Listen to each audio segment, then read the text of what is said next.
My dear friends, আজকে just নিজের বুকে হাত রেখে নিজেকে একটা প্রশ্ন করুন তো, ভেরি অনেস্টলি।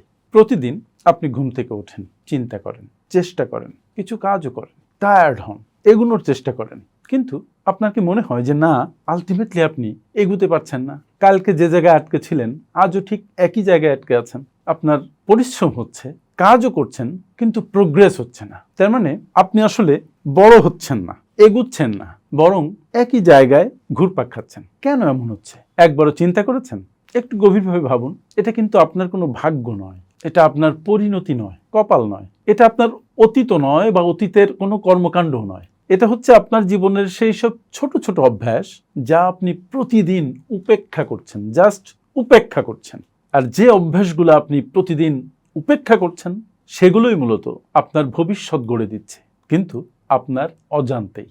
আমি নিজে অনেকবার অনেক কাজে ব্যর্থ হয়েছি, অনেক কাজ করতে যেয়ে করে উঠতে পারি নাই। অনেক লোক আমাকে নিয়ে হাসাহাসি করেছে, অনেকবার বক্তৃতা দিতে যেয়ে দর্শকদের উপেক্ষা পেয়েছি। কিন্তু আজ বা একটা সময় এসে আমি বুঝেছি যে সাফল্য কোনো বিশাল সিদ্ধান্তের ফল নয়, বরং সাফল্য হলো সেই ছোট ছোট অভ্যাস, সেই ক্ষতিকর অভ্যাসগুলো যেগুলোর ধ্বংস করার নাম, মানে ওগুলো ধ্বংস করার নামই হচ্ছে সাফল্য। ওয়ারেন বাফেটের একটা খুব চমৎকার কথা আছে। উনি বলেছেন যে আপনি কোন কাজগুলো করবেন না এইটা যদি নির্ধারণ করতে পারেন তাহলে আপনার জীবন সাফল্যমণ্ডিত হবে। আপনার কি কি করতে হবে সেটা সম্পর্কে আপনার ক্লিয়ার কাট ধারণা আসবে। Very true. বন্ধুরা দেখুন, অধিকাংশ মানুষ তারা মনে করে যে তারা জেগে আছে, ইয়েস, তারা ঘুমায় নাই, কিন্তু আলটিমেটলি তারা জেগেও নেই, তারা সচেতন নয়। একজন অচেতন মানুষ আর একজন মৃত মানুষের মধ্যে বিশেষ কোনো পার্থক্য নেই। যাদের কথা বলছি যে যারা জেগে আছে কিন্তু সচেতন নয়, তারা শুধু কোনো একটা পরিস্থিতি সামনে আসলে সেটার উপরে রিয়্যাক্ট করছে, রেসপন্স করছে, এবং তারা তাদের জীবন চালাচ্ছে জাস্ট অটো পাইলট মোডে। প্লেনে যেমন পাইলট মাঝে মাঝে অটো পাইলট মোডে থাকে, ঠিক তেমনই মনে রাখবেন, জীবন আপনার কমফোর্ট জোন ভেঙে দেওয়ার জন্য আপনাকে কোনো সাজেশন পাঠাবে না, কোনো মেসেজ পাঠাবে না। আগে আপনি ভাবছেন এখন করে কি হবে, আগামীকাল থেকে করব, পরশুদিন থেকে করব, পরের মাস থেকে করব, পরের বছর থেকে করব, এখনো তো অনেক সময় আছে, আমি অনেক তরুণ। হয়তো আপনার ভাবনা আপনার কাছে ঠিক আছে, কিন্তু প্রকৃতপক্ষে এই ধারণা ঠিক নেই। একসময় আমিও ভাবতাম যে সামনে অনেক সময়, এখন যদি পেছন তাকিয়ে দেখি তাহলে দেখি অনেক সময় পার হয়ে এসেছি, সামনে সময় হয়তো এতটুকু, অথবা এতটুকু, অথবা এখানেই শেষ। আমি জীবনে অনেক কাজে অনেকের সাথে হেরে গেছি, অনেক কাজে সামনে এগুতে পারি নাই। তখন মনে হয়েছে যে আমি বোধহয় ততটা বুদ্ধিমান নই, ততটা স্মার্ট নই, ততটা মেধাবী নই। কিন্তু আজ আমি বুঝি যে সবচাইতে বড় ব্যর্থতা পরীক্ষায় ফেল করা নয়, সবচেয়ে বড় ব্যর্থতা হচ্ছে আপনি যেখানে আছেন সেখানে আটকে থাকতে অভ্যস্ত হয়ে যাওয়া, কমফোর্ট জোনের মধ্যে ঢুকে বের হতে না পারা। সত্যি কথা বলতে কি, কিছু মানুষ তারা যন্ত্রণার জন্য অপেক্ষা করে, চাকরি হারানো বা কোনো সুযোগ হাতছাড়া না হওয়া পর্যন্ত তারা অপেক্ষা করতে থাকে। কিন্তু যারা বিল্ডার, যারা নির্মাতা, হোয়াট দে ডু, তারা ঝড় আসার জন্য অপেক্ষা করে না, ঝড় আসার আগেই তারা প্রস্তুতি নেয়, তারা প্রস্তুত হয়। দেখুন, পৃথিবীতে দুই ধরনের মানুষ আছে।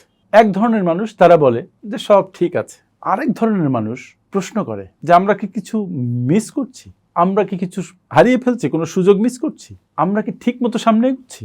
আর এই একটি প্রশ্ন আপনার জীবনকে বদলে দেয়। আর যারা বলে সবকিছু ঠিক আছে, তারা সেখানেই পড়ে থাকে। মনে রাখবেন, পরিবর্তন যখনই আসবে তখন আপনার ভেতর থেকে আপনার মন বাধা দেবে। মন চায় আপনি আরামের মধ্যে থাকেন। মানুষ আরাম বা স্বাচ্ছন্দ্য এই শব্দটাকে প্রচন্ডভাবে ভালোবাসে, কিন্তু এই আরামই হচ্ছে সবচেয়ে এক্সপেন্সিভ ফাঁদ, ট্র্যাপ।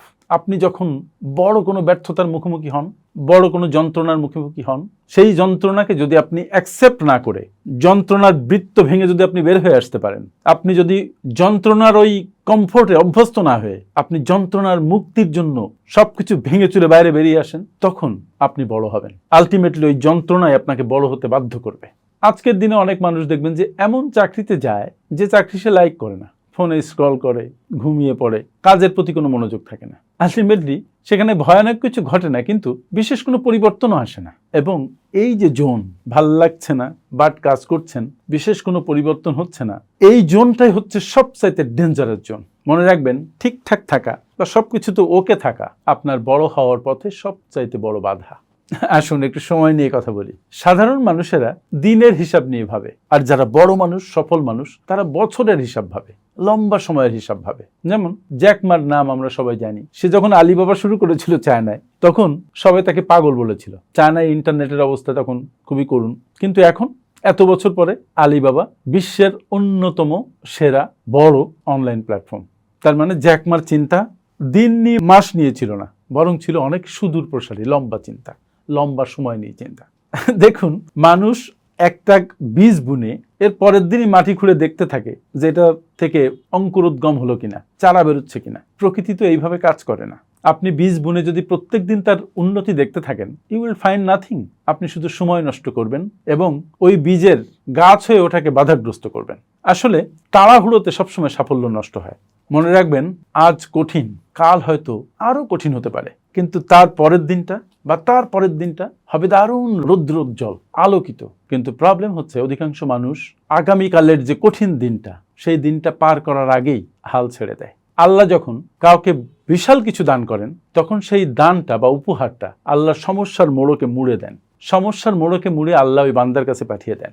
আল্লাহ তখন দূর থেকে দেখতে থাকেন বান্দা আল্লাহর দেয়া উপহারটাকে কিভাবে ডিল করছে। বান্দা ওই সমস্যার মোড়ক খুলতে খুলতে টায়ার্ড হয়ে উপহার রেখে পালিয়ে যায়। ফলে উপহারটা তার আর পাওয়া হয় না। উপহার পেতে হলে কণ্টকাকীর্ণ পথ পাড়ি দিতে হয়, সমস্যার আবর্ত ভেঙে ফেলতে হয়, প্রবলেমটাকে জয় করে সামনে যেতে হয়। যারা সেই প্রবলেমকে জয় করার মনোবল রাখে, তারাই উপহারটা ধরতে পারে। আচ্ছা, আপনাকে একটা প্রশ্ন, যে আপনার লক্ষ্যটা কি 3 মাসের নাকি 10 বছরের? আপনার লক্ষ্য যদি হয় 10 বছরের, তাহলে প্রতিদিনের ছোট ছোট যে ডিফিট, ছোট ছোট যে প্রবলেম, যে ট্রাবল আপনার পথে আসবে, সেই ট্রাবলগুলো আপনাকে বিপর্যস্ত করতে পারবে না, আপনাকে ভেঙে দিতে পারবে না, আপনাকে মুষড়ে পড়তে দেবে না। মনে রাখবেন, ধৈর্য কোনো দুর্বলতা নয়, এটা মূলত একটা রণকৌশল।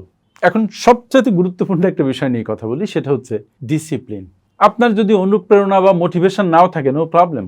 আপনার দরকার ডিসিপ্লিনড ওয়ার্ক, আপনার দরকার প্রয়োজনীয় কাঠামো।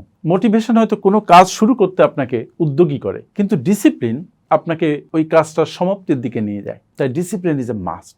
সাফল্য নিখুঁত হওয়ার নাম নয়, এটা মূলত নির্ভরযোগ্য হওয়ার নাম। সাফল্য কোনো ডেস্টিনেশনও নয়, সাফল্য একটা কন্টিনিউয়াস প্রসেস।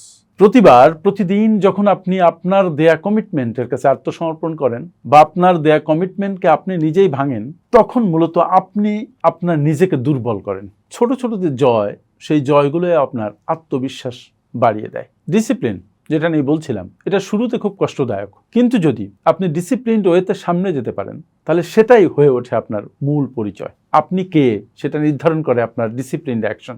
এবং ডিসিপ্লিনড ওয়েতে সামনে গেলে কঠিন কাজ তখন আর আদৌ কঠিন মনে হয় না, সেটা জীবনের একটা পার্ট হয়ে যায়। তাই আজ আমার সাথে আপনি একটা সিদ্ধান্তে আসুন, আপনি মোটিভেশনের পেছনে ছোটা বন্ধ করুন, যে আগে মোটিভেটেড হই তারপর শুরু করবো। নো, রেদার আপনি ডিসিপ্লিনড ওয়েতে কাজ করা শুরু করুন। কাজ করতে করতে আপনার মোটিভেশন আসবে। মোটিভেশন মাঝে মাঝে কর্পূরের মতো উড়ে যায়, কিন্তু ডিসিপ্লিন আপনাকে অ্যাক্টিভ রাখে, কাজের সাথে সংযুক্ত রাখে। যদি কোনো সমস্যা আসে, কোনো বিপদ আসে, আপনি বলবেন না যে কেন এটা আমার সাথে হচ্ছে, আমার সাথেই কেন এমনটি ঘটে। রেদার আপনি বলুন যে সমস্যাটাকে আমি কিভাবে হ্যান্ডেল করতে পারি, আমি কিভাবে এখান থেকে ওভারকাম করতে পারি, আমি কিভাবে এটাকে ডিল করতে পারি। No negativity but positivity. প্রচণ্ড আরাম এবং দারুণ গ্রোথ দুটো কখনো ভাই একসাথে আসবে না। আপনি যদি আরামকে গ্রহণ করেন, তাহলে আপনার গ্রোথকে স্যাক্রিফাইস করতে হবে। আর যদি গ্রোথকে চান, তাহলে আরামকে স্যাক্রিফাইস করতে হবে। আপনাকে মূলত কাজ করতে হবে, পারফর্ম করতে হবে। যখন কেউ দেখবে না তখনও পারফর্ম করতে হবে, যখন কেউ মোটিভেট করবে না, নিজে মোটিভেটেড ফিল করবেন না, তখনও পারফর্ম করতে হবে, যখন দুনিয়ার কেউ দেখবে না তখনও আপনাকে পারফর্ম করতে হবে। এখন ডিসিশন নিতে হবে আপনাকে, যে আপনি আসলেই সেইভাবে পারফর্ম করতে করতে সামনে এগিয়ে যাবেন, নাকি অন্ধকারের আবর্তে হারিয়ে যাবেন, যে গর্তে পড়েছিলেন সেই গর্তের মধ্যেই থেকে যাবেন। পছন্দ আপনার, কিন্তু আমার অনুরোধ, আজ থেকে আপনি নিজেকে বদলানো শুরু করুন। একই কাজ আপনাকে ডিফারেন্ট রেজাল্ট দিবে না। আর হ্যাঁ, ভিডিওটা ভালো লাগলে আপনার অলস বন্ধুদের মাঝে ছড়িয়ে দিন। ভিডিওটা ভালো লাগলে লাইক, শেয়ার, কমেন্ট করুন। আর আমাদের চ্যানেলের সাথে নিয়মিতভাবে সংযুক্ত থাকুন। আপনার জীবন আর আগের মতো থাকবে না। থ্যাংক ইউ ভেরি মাচ আমার সাথে এতক্ষণ থাকার জন্য। আসসালামু আলাইকুম।